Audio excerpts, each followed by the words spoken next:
Okay, guys, I don't know about you, but I hate commercials and I don't want to add them to this program. Problem is, I need more patron support in order to avoid it. So if you want the Suzanne Venker Show to remain commercial free, please take a hot second to pause this program and go to suzannevenker.com/podcast and scroll down until you see the orange button that says Become a Patreon subscriber. When you do that, you'll see 3 economical tiers from which to choose. And when you sign up, you get goodies such as an early release of this program and free ebooks. Also, for the next 24 hours only, I'm giving a 100% free digital copy of my brand new book, How to Get Hitched and Stay Hitched, to the first 10 people who sign up at the $20 level. Again, that's suzannevenker.com/podcast. Don't wait, because if you're anything like me, you'll intend to do it and then it'll get lost in the shuffle. So pretty please do it now before you forget. It's easy to hit pause, and when you come back, I'll still be here and you won't have missed a thing. That's suzannevenker.com/podcast. And now on with the show.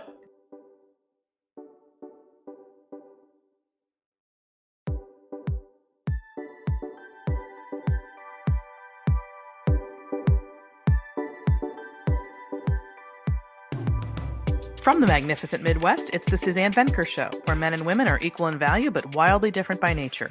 Join us here every week when we challenge the culture's hugely flawed narratives about men, women, sex, and love. From coast to coast and from around the world, thank you for joining us. Okay, everyone, I know I said you'd be hearing only from me in the coming weeks because How to Get Hitched has now hit the market, and I'm going to be talking about this topic in the weeks to come, but since last week's episode, I came across this article that is so aligned with the topic of my new book that I just had to ask the author, Carrie Gress, to come on the program to have this very important conversation with me. After that, I promise it will just be me again.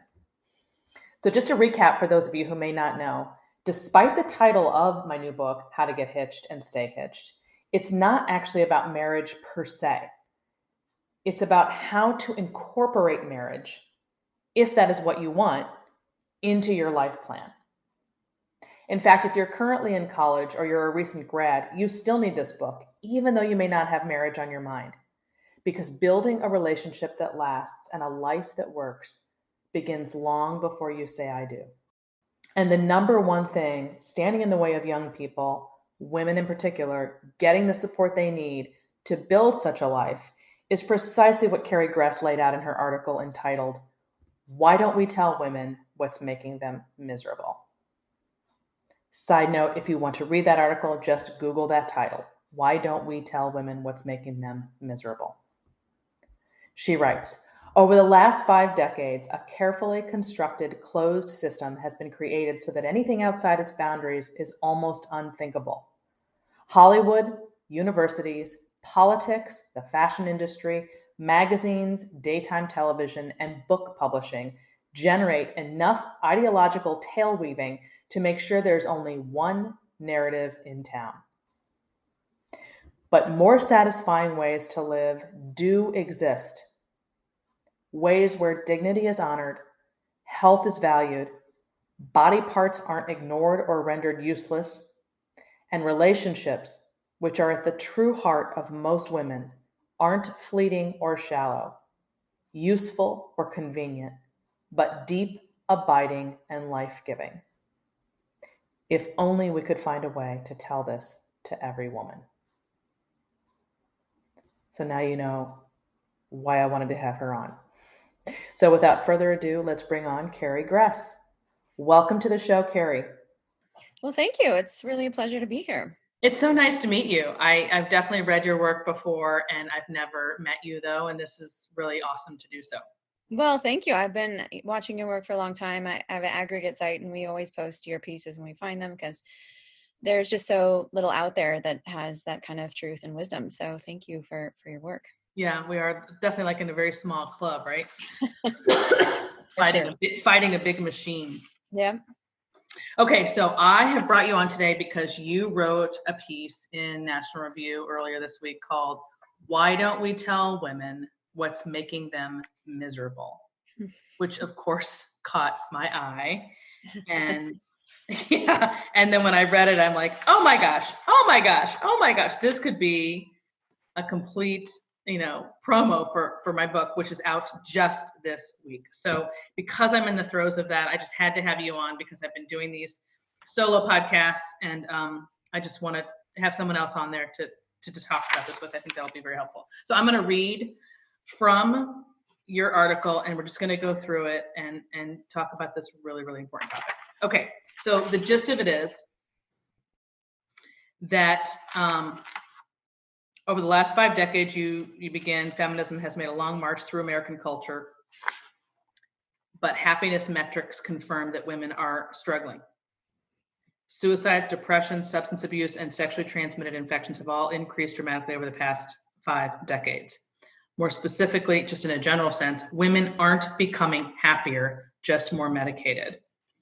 So, there was that report that came out, what was it, about the paradox of declining female happiness? Has that been 10 years since that came out? Showing that the women's happiness has declined relative to men's. And that was a big thing when I was writing for Fox News that I talked about, I wrote about.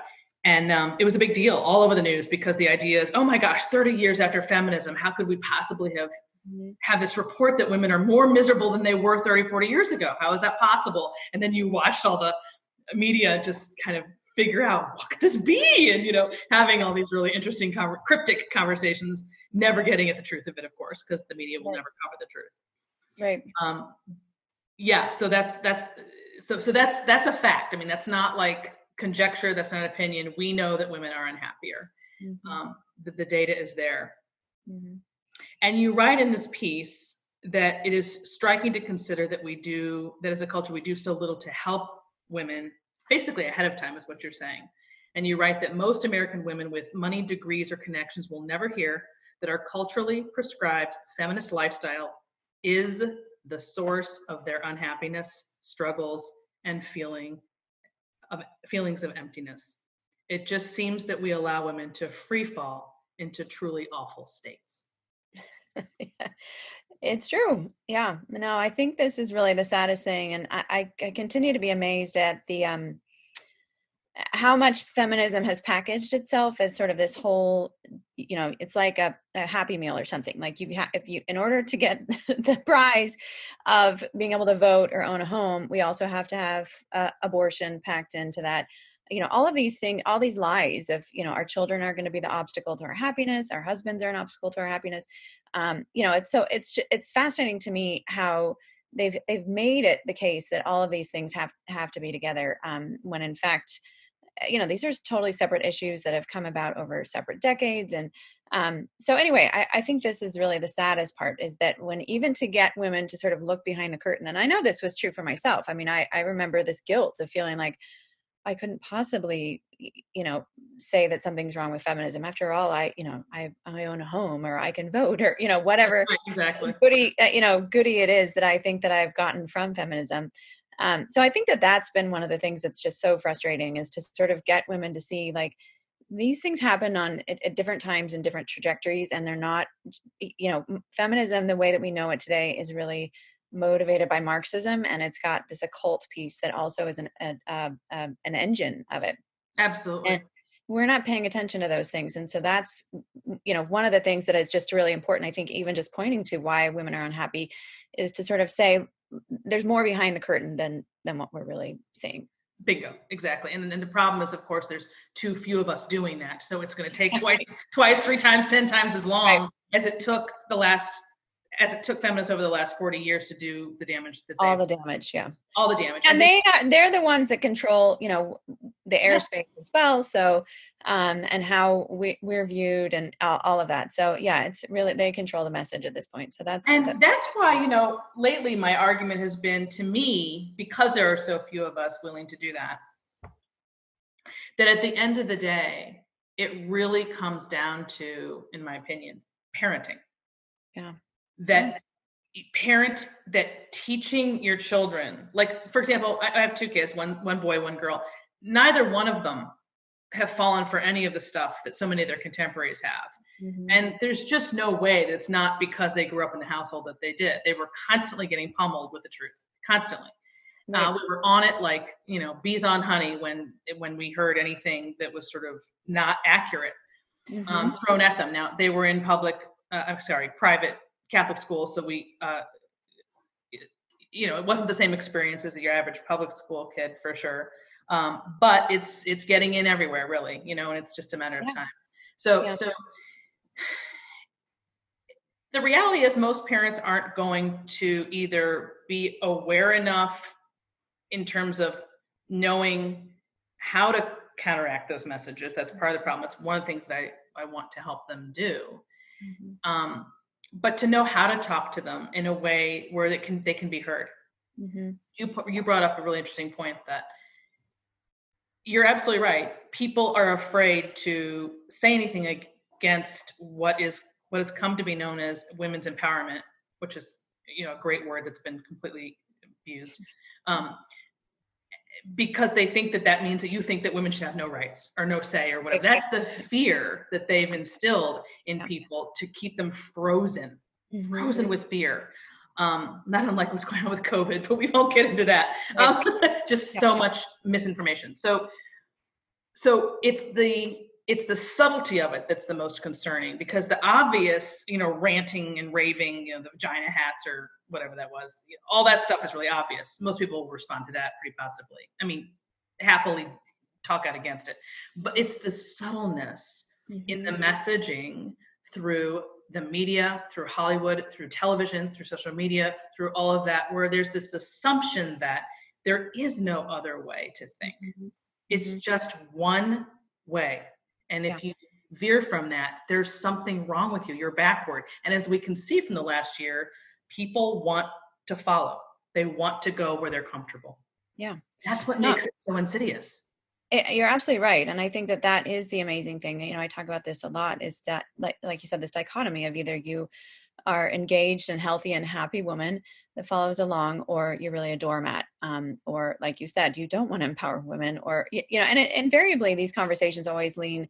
I didn't mention once the working women or anything, and it's amazing to me how much of a conversation that brings up with people in boxes and whatnot. Like, that wasn't even part of the discussion, and yet that's what comes up, is that concern that you're gonna turn us into the Handmaid's Tale kind of thing. And that's how they've been so effective, like you said, the subtlety of, like, let's put the Handmaid's Tale and just completely characterize anybody that disagrees with us in with these awful robes, and give women sort of this framework that they can think of the opposite. But there's no subtlety of what's in the middle. What does it look like when you have a woman who honors her husband and honors her fertility and honors her intellect, and all of these pieces exactly that they are claiming that we couldn't possibly be happy with. So that's so much about what the book is about that's out this week, which is actually titled How to Get Hitched and Stay Hitched. But it's about so much more than marriage. It's about exactly what we're talking about. How do you build a life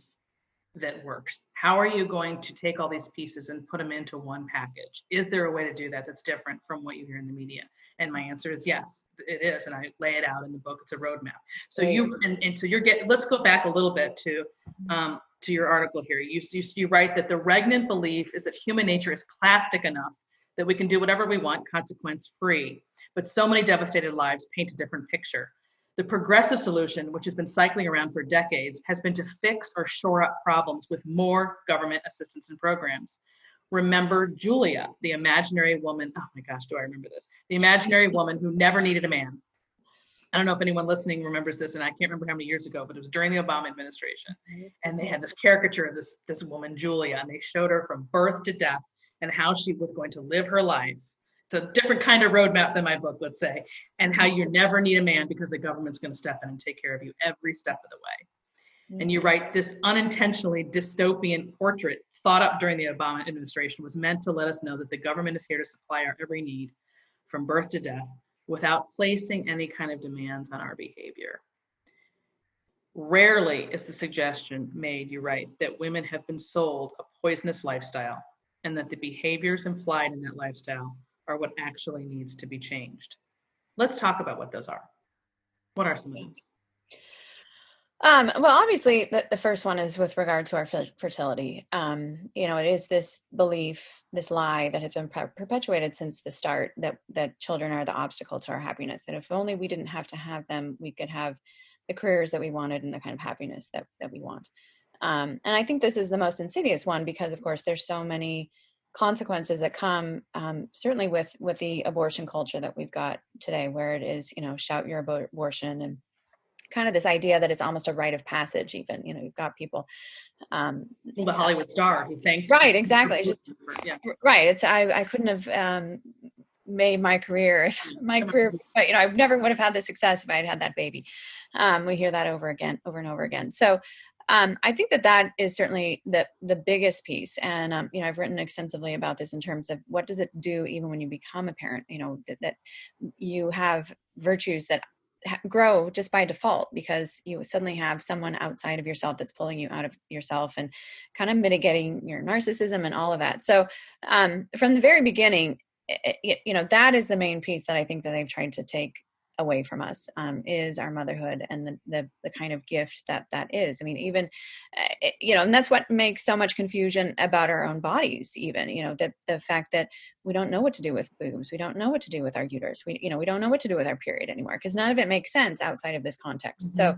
So I think that's really the biggest piece where they've been so successful. And then of course, and I always marvel at just the talking points. The talking points haven't changed that much in 50 years. And part of that is our fault. We haven't pushed back enough.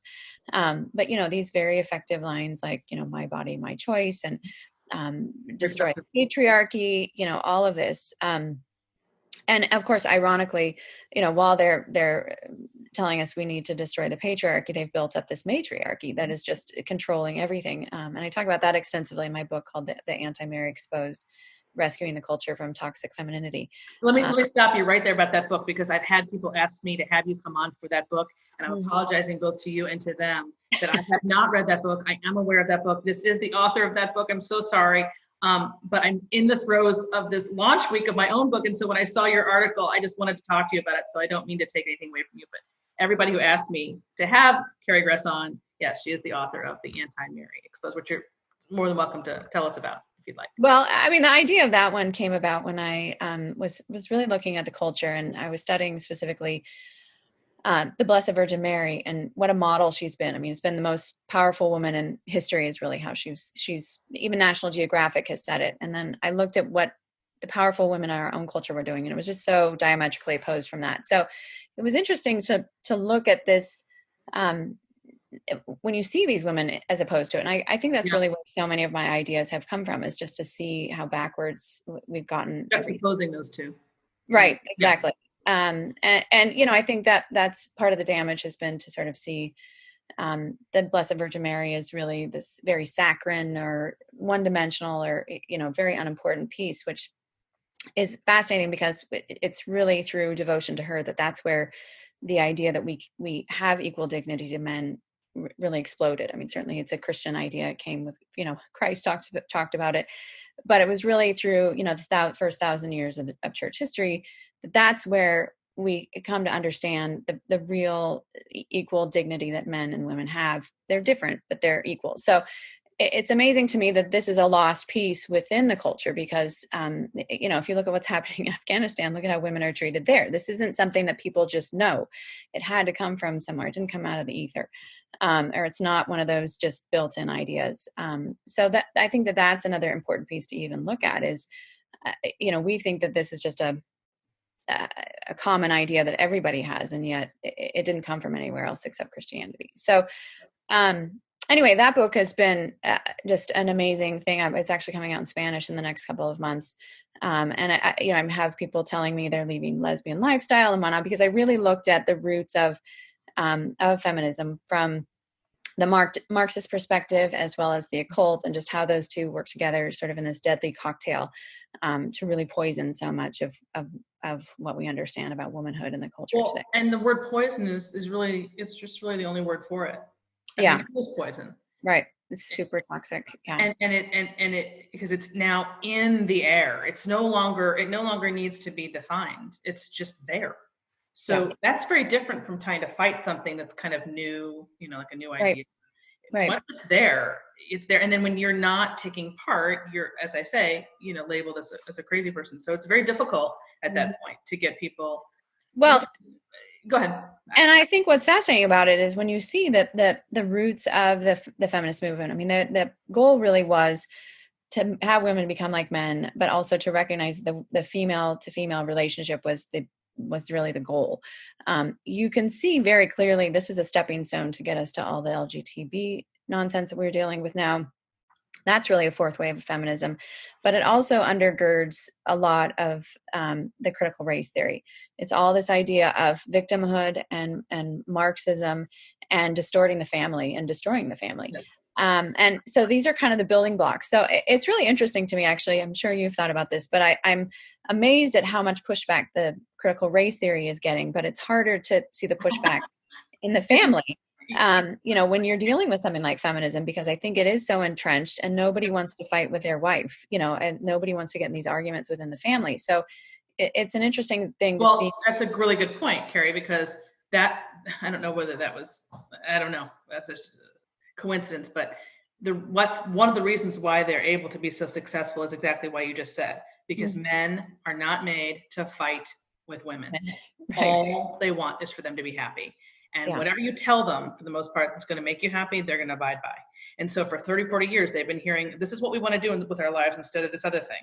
Okay, go ahead, do it, And then what's happened is there's been a huge reaction to that, both in the relationship between women and men, but also in men stepping back. Because once women start to step up, they don't want to compete with them. So they just naturally took a step back and stopped trying as hard. And now women are up here and they say, well, I want a man who's equally or above me. And they're not finding him because the men aren't becoming successful anymore. It's a mess. It is a mess. Yeah. And it's off of human nature, because that's the human nature. That is the nature of man. And you can't undo it. So the only way out is to undo it. Yeah, exactly. That's kind of my argument. No, and I think you're exactly right. I mean, even look at Adam and Eve, Adam didn't want to fight with Eve. I mean, this is really using human nature against us in such a distorted way. So, and actually, that was one of the fun things about my book, was actually not coming after men in this book. I had some woman say, you don't put any blame on the men. I said, well, we've put blame on them for 50 years. I think we can have one book that isn't exactly. Just to give them a space where they can look at things from a totally different perspective. And I'm finding too, even in the talks that I give, you can almost see visibly this angst and irritation sort of melt out of the shoulders of men when I talk about this, because suddenly it goes from their irritation to sort of a sense of pity, because they realize this has been force-fed to us. There's not like an off-ramp, there's not a way for us to sort of think differently outside the box of this, unless you had like a really amazing grandmother or mother or somebody, within the family unit that sort of kept you on the course. So I think that that's another important thing that we have to do, is just help men understand how they can respond to this in a healthy way instead of just keep feeding it with their passivity. Agreed. Okay, so and the way that I'm choosing to respond to it, or to deal with it, that is very different from yours with your book, is, look, I'm not worried about the people who buy into all of it and are proud of it and are happy and want to go do their thing. I'm here for the people who know that something's very wrong, that it goes against what they want, and they need support and encouragement for building a life, and this is key, building a life that includes a lasting relationship, i.e. marriage, that's what it's going to be for most people, and a balanced life. Yeah. And that's not something feminism can ever offer you. Neither one of those things, right? No. You're anti-man, anti-marriage, anti-family, so there's that. And also, they don't want you to have a balanced life. They want you all in, all the time, in the workforce, and get the hell out of the home. And broken, and broken, and of all sorts of medicine, medication, whatever it is. Yeah. Mm-hmm. Yeah. So there is no road path for the healthy young woman who's coming up, and again, knows something is awry or amiss, but just doesn't have anywhere to go. So that's the point of this book that's out this week. Now you write in here, which this gets into what you wrote here. What then should be, what if there is another way of living, one that doesn't lead to the predictable road of confusion and despair? What should we be conveying to women of every economic and ethnic stripe to help us have fulfilling lives? There are basics such as don't sleep around, don't do drugs, Don't have abortions. Stop blaming the patriarchy. Find a purpose outside of yourself.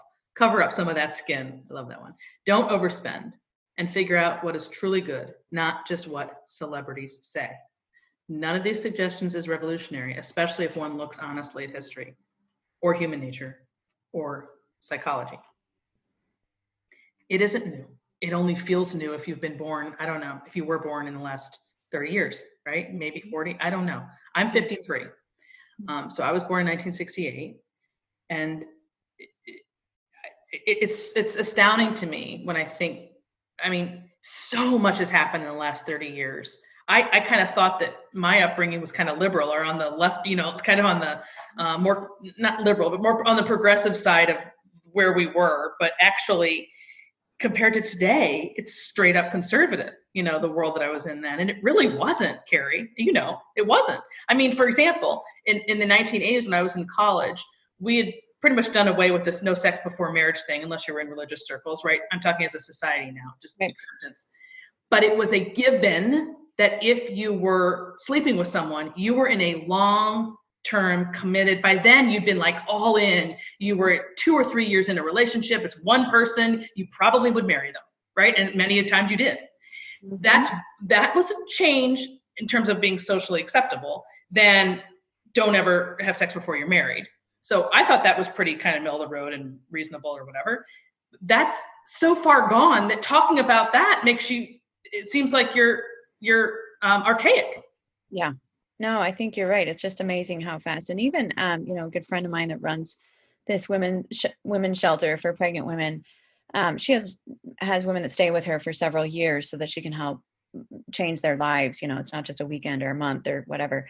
And she said she's seen a dramatic difference even in the last 10 years in terms of the brokenness, in terms of even women that have been trafficked, you know, all of this kind of damage that it was just, you couldn't even think about in the 80s. So yeah, I think she said even from when they opened their doors to now, it's been a big shift in the last 10 years as well. So yeah, we're definitely seeing this very quick acceleration. And, you know, so again, it's so much controlled by the media and what we're being told is acceptable and appropriate. And, you know, this is how you live your life. Now, I am curious, do you feel like there's going to be a turnaround in the right direction, or do you feel like we're just headed in I mean, and I hate even asking that. Right. I've had people ask me this, but I am curious, like I feel like traditional media is on its way out, Carrie. I feel like that, but not really technically out. Obviously, it's always going to be there, but right. I feel like more and more people are just turning away from it and realizing, am I wrong? Yeah, no, I think it's, wait, do you mean traditional media, like established media? Okay. Yeah, I think, I was just thinking about that today, actually, in terms of how many more options and alternatives that we have. And the fact that they're being kind of called to the mat sometimes it helps a lot. But yeah, I do feel like there's a crumbling going on. I think people are just angry too, you know, in terms of even watching what's been happening in Afghanistan. Like there's just a real palpable anger at these things that are happening in the culture. So I don't know that will lead to a turnaround, because I think there's kind of a vacuum that's being created, again, where people don't know even where to look. They just kind of keep thinking, and that's another expectation, you know, the difference between your book and what feminism tells us. Feminism is sort of like, oh, well, things will just sort of unfold unless you're talking about a career. Whereas you're actually giving people like a roadmap and ideas to think about and goals to achieve. And so I think that's another piece, is that there are ways to sort of plan and look for things versus just, you know, whatever happens willy-nilly happens. So I think that's another distinction that we can bring to the table, even talking about this, is that there are things that we can do to change our lives instead of it's life happening to us. You know, I've been coaching for several years now, and it's very painful to watch and listen and learn and help people undo things that they didn't have. The only reason they're in that boat is because they were fed these lies. Yeah. That's why I wrote this book that identifies these lies the culture are telling you. And if you follow them, you're going to be calling me in 10 years. And I'm trying to get you to not call me. Honestly, like there's another way to go, because it's so fixable. It didn't Right. have to be this way, you know, and it just angers me. It angers me. And when you see it up close, it's easy to get angered by it. Okay, so then closing out, you wrote here, these elements, let's see, there's a real remedy for those things that afflict all of us, but they are things radical feminists don't want to be spoken out loud. Over the last 5 decades, a carefully constructed closed system has been created so that anything outside its boundaries is almost unthinkable. Hollywood, universities, politics, the fashion industry, magazines, daytime television, and book publishing, I can vouch for that, generate enough ideological tail weaving to make sure there's only one narrative in town. And then you close it by saying there's a whole other way to live, basically, where dignity is honored, health is valued, body parts are not ignored or rendered useless, and relationships, which are at the true heart of most women, and here's where you got me, because that's exactly my argument, aren't fleeting or shallow, useful or convenient, but deep, abiding, and life-giving. If only we could find a way to tell this to every woman. Yeah, amen.